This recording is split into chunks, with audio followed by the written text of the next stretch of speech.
This has got to be a joke. Why is this here? My favorite houseplant was placed next to the TV. Hidden between the leaves was unmistakably a surveillance camera. Even though it's small, they would be able to clearly see what's happening here. I was deeply terrified to realize that such a thing had been set up without my knowledge. I quickly told my husband, who looked surprised for a moment before falling into thought. Then he gave me a sly smile and said, "Well, then it's our turn to strike back." As a result of his countermeasure, an unexpected person was revealed. My name is Stephanie Bonvalot, 27 years old, and I'm a regular employee at a pharmaceutical company. My company is fairly well known in the industry and is a recognized large-scale company. They treat their employees well, and the benefits are incomparably solid compared to others. Of course, the job isn't easy, and I do work overtime during busy periods. But thanks to this, I'm able to live comfortably. Another reason I can lead such a life is my husband, Jackson. We got married a year ago. He's a certified clinical laboratory technician and works at a hospital. We originally met when I went to the hospital to sell medicine. I never thought we would become a married couple when we first met, but now, thanks to him, we're leading a happy married life. When I got home from work that day, I could smell a pleasant smell from the back of the room. When I opened the door to the living room, there was my husband wearing my apron and cooking dinner. "Oh, hi, babe. Welcome back." "I'm home." "Wait, isn't that my apron?" "I couldn't find mine, so I borrowed it. Dinner will be ready soon." "Aw, thank you. You must be tired too, honey." "Not at all. It's just a quick stew, and let's make spaghetti with the leftover stew tomorrow." "Sounds good. I think I can get home a little earlier tomorrow, so I'll pick up some spaghetti on the way back." While both of us are busy, thanks to his support, I can live each day without pushing myself too hard. I can only be grateful to him for willingly taking the lead in household chores without a word of complaint. To an outsider, my married life might seem perfectly smooth. However, there was one issue that bothered me. It was my mother-in-law, Cynthia. She dotes on her only son, Jackson, and has apparently spoiled him to an extreme extent. According to my husband, she has never scolded him.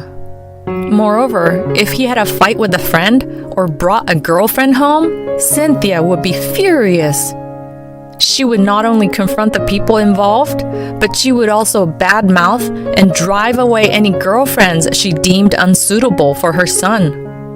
As a result, his social relationships weren't great, and he even contemplated running away from home when he was in middle school.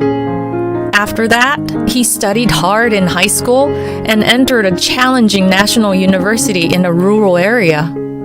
He joined the medical department to become a laboratory technician, but the main reason seemed to be that he wanted to get away from his mother. That being said, since I was marrying him, I had to meet my in-laws. But at that time, I hadn't yet realized how strong Cynthia's attachment to her son was. The first time I witnessed it was when I visited her house to meet her and her husband.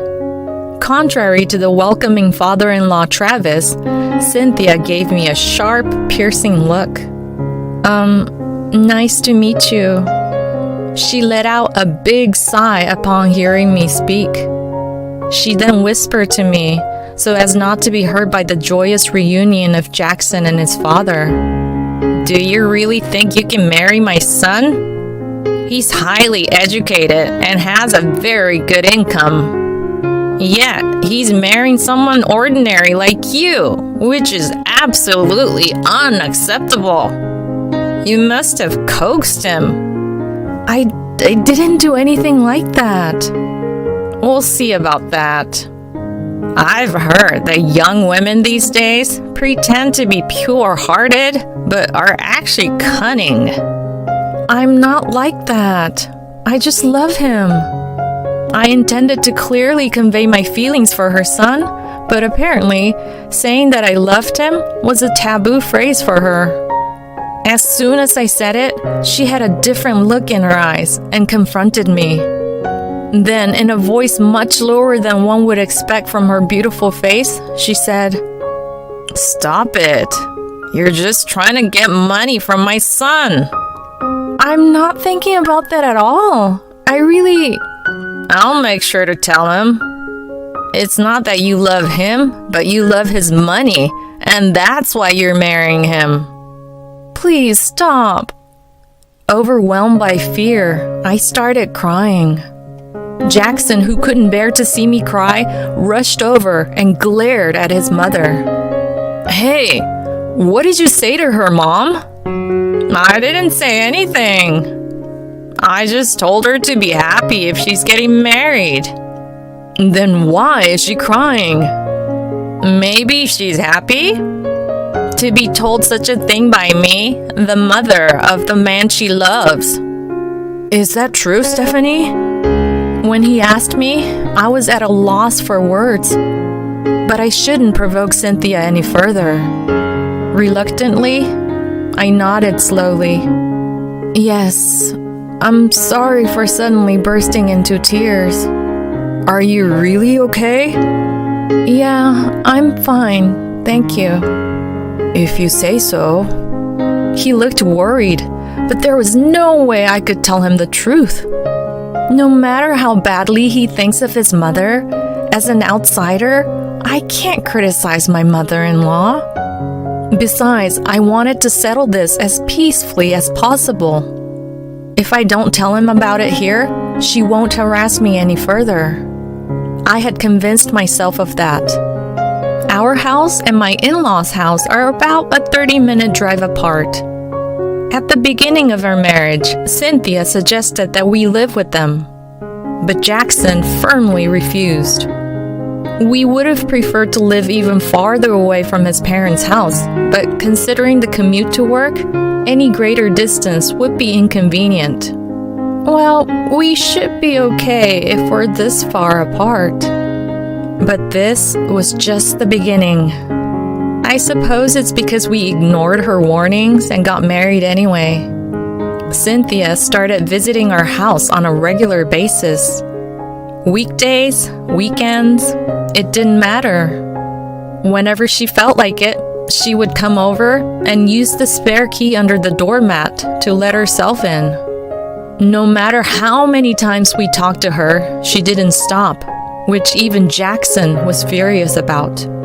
When we stopped leaving a spare key under the doormat, she started to make a scene in front of our house. "Open up! I know you're in there!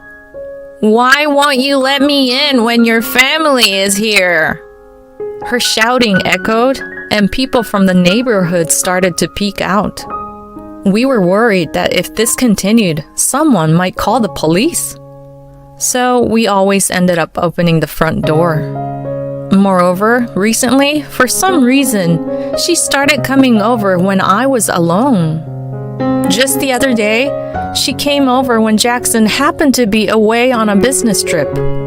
She rang the doorbell repeatedly, and reluctantly, I opened the front door, only for her to yell at me with a puzzled expression.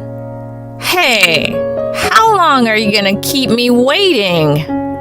"I'm sorry, I was just vacuuming." "I don't want to hear any excuses. Let me in right now." "Yes, come on in." Pushing past me, she stomped into the house. Once inside, she sighed heavily and wore an annoyed expression. "Hey, I told you last time too, didn't I? If you're gonna work, at least make sure you do the chores properly." "Yes, so I've been doing my best not to skimp on housework, as you said." What are you talking about? Look over there. There's hair on the floor." "What?" When I stared at the floor, sure enough, there was a piece of gray hair. But no matter how I looked at it, it was obviously hers. Even though it was her hair, she acted as if my cleaning wasn't up to par. I was astounded by this. The stupid hair, isn't that yours? Why do I have to put up with such false accusations? Without considering my feelings, she seated herself on the sofa and began to relax, operating the latest TV and household appliances as if she was familiar with them. In this space, without Jackson, all I could do was endure. Then one day, I had come home from work earlier than my husband and started cleaning a bit before preparing dinner. I didn't have much time, so I quickly cleaned parts that I usually don't pay much attention to, like the TV stand. That's when I saw it. This has got to be a joke! Why is this here? My favorite houseplant was placed next to the TV. Hidden between the leaves was unmistakably a surveillance camera. I tried to calm my pounding heart. Why is there a surveillance camera in our house? Even though it's small, they would be able to clearly see what's happening here. I quickly took out my smartphone and Googled the installed camera. The small camera seemed to be a cheap one. The camera apparently didn't have a recording function. It required a specific app to be installed on a smartphone and would only work when the app was open. It was designed so that a light on the side of the camera would blink while the app was active. I quickly checked, and the light wasn't blinking at the moment. This means that whoever had installed the camera didn't know I had discovered it yet. When Jackson came home, he was taken aback to find me sitting at the entrance. "What's going on, honey? Why are you sitting here?" "It's bad. You need to know something." "What? What is it?" "There's a surveillance camera installed in our living room." "Seriously?" He slowly nodded, and then he seemed to be deep in thought. Eventually, he quietly asked, "Do you have anyone in mind?" "Well, I thought so. There's only one person I can think of. It's my mom, isn't it?" His words made me flustered, because I had also suspected that Cynthia was the one who had installed the camera. Unless someone picked the lock, they couldn't get into the house. The only person other than us who frequently comes in and out of this house is her. She must have installed the camera while I was briefly away. That's why she only comes when Jackson is not here. And that's how she knew how to operate the brand new electronics we had just bought. She must have been spying on our daily life. There's no other explanation. At that moment, an indescribable disgust welled up inside me. The idea of being watched in my daily life was unbearably creepy. This is going too far, even if she didn't like me. No matter how much she dotes on her son, this is unforgivable. Tears welled up in my eyes out of frustration. My husband gently hugged me and whispered, "I'm sorry." It was right after that. He smiled cunningly. A somewhat mischievous smile appeared on his face. "All right. Well, then it's our turn to strike back." "Strike back? But how?" "If the surveillance camera doesn't work properly, she'll get anxious and come to fix it, right? We'll get her then." "But she always comes when I'm alone." "That's why we need to make it look like you're alone." I didn't understand what he meant, and when I asked him, he confidently replied, "I'll pretend to go out, right in front of the camera." "Ah, I see." Once we decided on this, we checked to see if the camera was on and proceeded to execute our plan. We left the camera on and talked about his fake business trip. The next day, we pretended to accidentally drop the potted plant containing the camera onto the floor and threw it in the trash. If our guess was correct, Cynthia would definitely come this weekend, believing the fake business trip we had created. Several days later, while I was in the living room, the doorbell rang. I asked Jackson to wait in the bedroom and hurried to the front door. As expected, Cynthia was at the door when I opened it. I tried to act as normal as possible to not let her notice my unease and invited her into the house. As soon as she entered the living room, she said, "Hurry up and give me some coffee." And she shooed me into the kitchen. The kitchen is in the same room as the living room, but it is set back a bit, so I couldn't see what was happening in the living room. I said all right and headed to the kitchen, then immediately sent a message to Jackson. At that moment, he emerged from the bedroom and peeked into the living room. I also pretended to make coffee while discreetly keeping an eye on Cynthia in the living room. She looked around nervously, searching for the potted plant.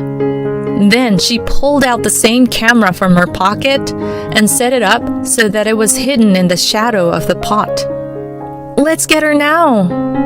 Just as I jumped out, the door to the living room was flung open. A red-faced Jackson yelled at Cynthia, "What the hell are you doing, Mom?" "Jackson? Why are you here? Aren't you supposed to be on your business trip from today?" "So it was you. The business trip was a lie. It was a trap to lure out the person who installed this camera." You knew?" "Of course. The only one who would do something this outrageous is you." "Outrageous?" She widened her eyes and began to tremble. The embarrassment of being caught by her son must have been too much. She glared at me and approached with an intense fury. "It's all your fault. You took my son away from me." "Took him away? All I wanted was to live happily with the man I love. I never thought of it as taking him." "Shut up! I don't give a shit about your feelings. He's disappointed and disgusted with me because of you." "But that's because of your actions, not mine. Don't blame me." You good for nothing." As she raised her hand with a red face, Jackson grabbed it and forcefully threw it off. "What are you doing?" He coldly replied to her scream. "Mom, no, I can't even call you my mom anymore. Enough is enough. If you lay a hand on my precious wife, be prepared for the consequences." "What are you saying?" "I've been patient so far, but I've reached my limit. I'm embarrassed to have a mother as outrageous as you. I no longer consider you my mother anymore." At his words, Cynthia's eyes widened in shock. He continued mercilessly towards her, who likely didn't understand the situation. "There's no way I can consider a lowlife like you as my mother. How can you hurt the person your son chose and be okay with it? I will never forgive you. And I will never acknowledge you as my mother, no matter what." Wait! Please wait, Jackson. "Get out! Leave this house right now, and never show your face again." At his words, she began to tremble. Eventually, she fled the house, seemingly on the brink of tears. Afterward, he told the whole event to his father, Travis. Travis seemed to have been completely unaware, even thinking that Cynthia and I were getting along well. Upon learning everything, Travis was furious. "I didn't think she was such a terrible person," he said, and served her with divorce papers. They're currently in the process of divorce. Cynthia was kicked out of the house and is now living with Jackson's brother and his wife at their home. However, due to the reasons behind her situation, she seems to be treated like a housemaid and is oppressed by the couple. But I feel no sympathy for her. All of this is a result of her own actions. On the other hand, I've been able to live more freely since Cynthia stopped visiting. My relationship with Jackson is good, and every day is very happy. With the stress of my mother-in-law gone, we were able to get pregnant. I want to continue to build a happy home with my husband and our forthcoming child.